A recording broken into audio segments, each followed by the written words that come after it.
Welcome to One Chemistry. Always try to do your best.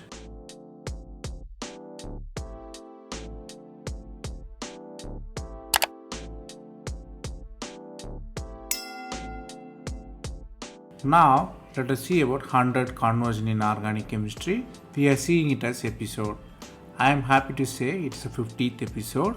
If you didn't watch previous episode, I encourage you to go and see. Here, we solve 5 problems step by step. Stay tuned. Since it is my 50th episode, I want to dedicate it to my supervisor, Dr. K. Muralidharan, School of Chemistry, University of Hyderabad, India, who taught me chemistry and real meaning of life. So I always owe him much. So I dedicated this episode to him. Let us see the question number 1.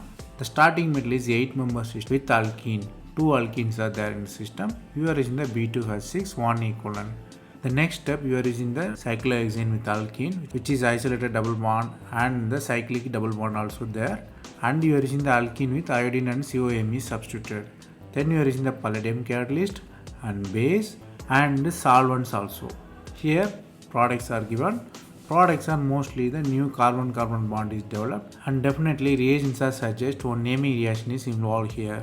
So the products are mostly different in stereochemistry, which is cis ester, trans ester, as well as the reverse addition of the ester. How the addition is or coupling is occurred is the real question. So from the answers you might guess it is a naming reaction involved and new CC double bond is formed there. The answer is A. Let us see how. The starting metal is alkene, you are using B2H6, so definitely there is a possibility of hydroboration reaction. So H and BH2 addition will be there. So we are using only one equivalent, so only one boron addition. Next step, you have boron, definitely the possibility of internal hydroboration. So next double bond is saturated there. So next double bond saturated. So you have boron compounds. You have bulky boron. Next step, you are using the cyclohexane and alkene there. There is iodine also involved. You are using the palladium. So you might guess it's a Suzuki coupling. So Suzuki coupling directly coupled the double bond at the end one with the halide. So double bond and halide merged together, and you have coupling reaction. So new CC bond is formed. It's a well-known reaction with Suzuki. So it's a very important one. You should learn it. So important thing you should know is the Suzuki coupling, no change in the stereochemistry is occur. So whatever the starting material, you will get the same. The starting material contains cis, so the product also cis there. So the answer is A. Here you have to learn two things. One is the boron. Bulky boron involved in the Suzuki reaction. So first 2 steps is by making boron for the reaction. Then second thing is you have to know the Suzuki coupling. Suzuki coupling always force the carbon-carbon double bond. The bond formation is occur. You have the new product there, which is the double bonded one. Then the question number 2. The starting metal is a multi-substitute system with ethane, alcohols and benzene groups with nitro, O-methyl, which is ether, and methyl and simple benzene. Here the central part is important, which involves in the reaction. You are using the sulfuric acid. The products are ketone with the carbon skeleton chain. So definitely rearrangement is involved. So you have to guess which groups move there. So from the answers and question you might guess it's a one naming reaction, naming rearrangement, and which group moves is the real question. The answer is A. Let us see how. The starting metal contains alcohol. You are using the acid. Acid remove alcoholic group. So you have cation formation. So the cation is formed. So which OH will be removed is the real question. Here the two possibilities, 2 OH can be removed. So we write the both and check it. But the second one has the major possibilities. Because cation has positive charge, electron withdrawing group destabilized one. So cation formed with electron donating groups. So obviously the second carbon there. So cation formed there. Then the cation has to be quenched. So the methyl groups move there. There can be a possibility of nitro group also. So the cation only can be quenched by the electron rich group, which is methyl one. Nitro group make benzene ring electron deficient. So the methyl or toluene group will move there. So the cation formed in the first carbon. The cation has to be quenched. So the ketone formation occurred by the carbonyl formation there. Here you have to learn two things. You have to know the stability of cation. Which cation is stable, you have to judge it. Second thing is which group is moved. In pinnacle-vinculum rearrangement, always electron-rich group moves since the cation formation is there. Let us see the question number 3. Question number 3 contains benzene with cyclohexanone attached there, and one methoxy group also present in the benzene there. Here we are using the base with 2 equivalent and methyl iodide 2 equivalent. Then you are using sodium borohydride and acetyl chloride and trifluoroacetic acid. Then you are using ethyl hydride. Then you are using lithium and butanol there. You are using the ammonia and THF medium. Here they ask you to find the product. Here 4 products are given. 4 products are differ in the position of double bonds and the position of OH. Is the OH is oxidized or methylated, or double bonds are reduced there or not. So you have to guess aromaticity loss is occurred or not, or carbon skeleton change why it's not occurred, as well as one name reagent is involved here. The answer is D. Let us see how. The starting metal contains 2 acidic hydrogen. You are using the base. So 2 equivalent you are using. So 2 hydrogens remove anion. Twice the anion formed. Then it will be replaced by CH3+. So 2 methyl group attachment will be there. Then the next step you are using the sodium borohydride. The sodium borohydride, what really it will do is it will only reduce the carbonyl to the alcohol. So carbonyl reduced to the alcohol there. Then the next step you are using the acetyl chloride. Acetyl chloride combined with alcohol, it form acetate form there. Then you are using trifluoroacetic acid and ethyl saline.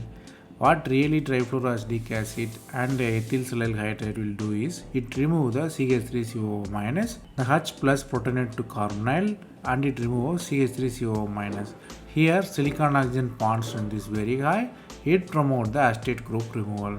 Then the next step you are using the lithium butyl alcohol. So lithium butyl alcohol normally you are using the Birch reduction.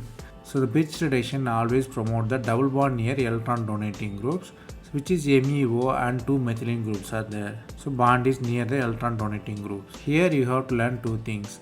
One is sodium borohydride, which will only selectively reduce carbonyl, not alkene, not benzene.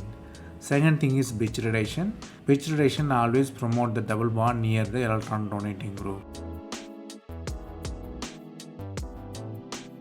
Then the question number 4.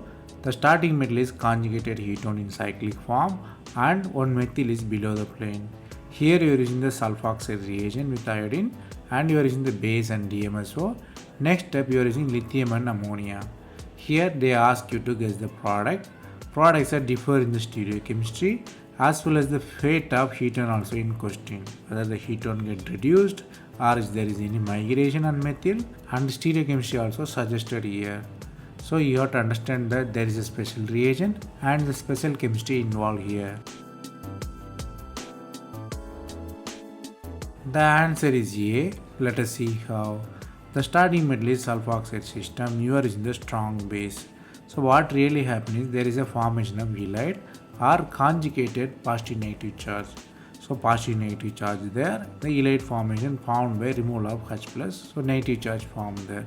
Here negative charge is the potent one.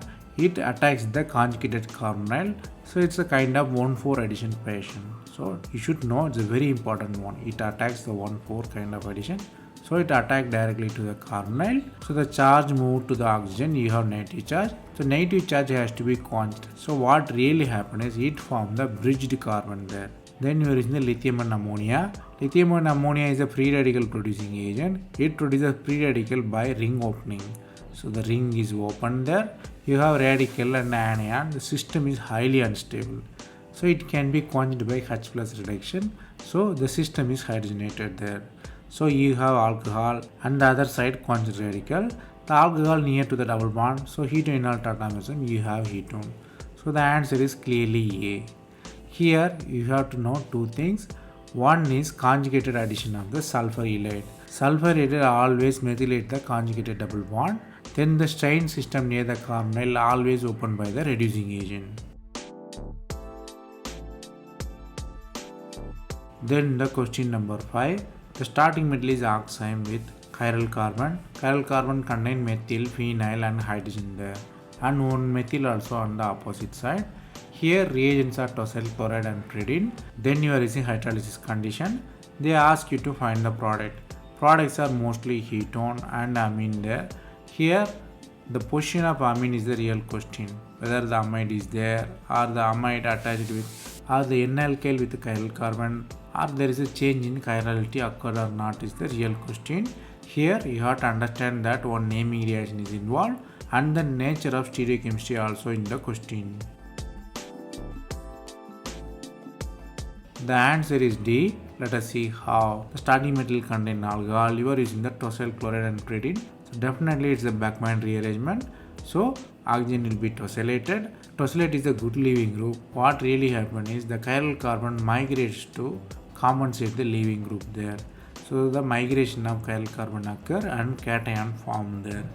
Here during the exchange there is no change in chirality. The molecule move itself with retention in configuration. So move there, cation is there. You are using the water as hydrolysis.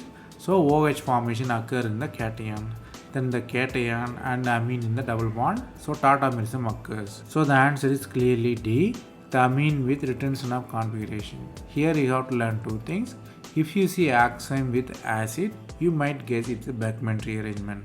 Second thing is during the Beckmann rearrangement, no change in the stereochemistry or no change in the configuration is occurred there. Always retention in configuration occurs here.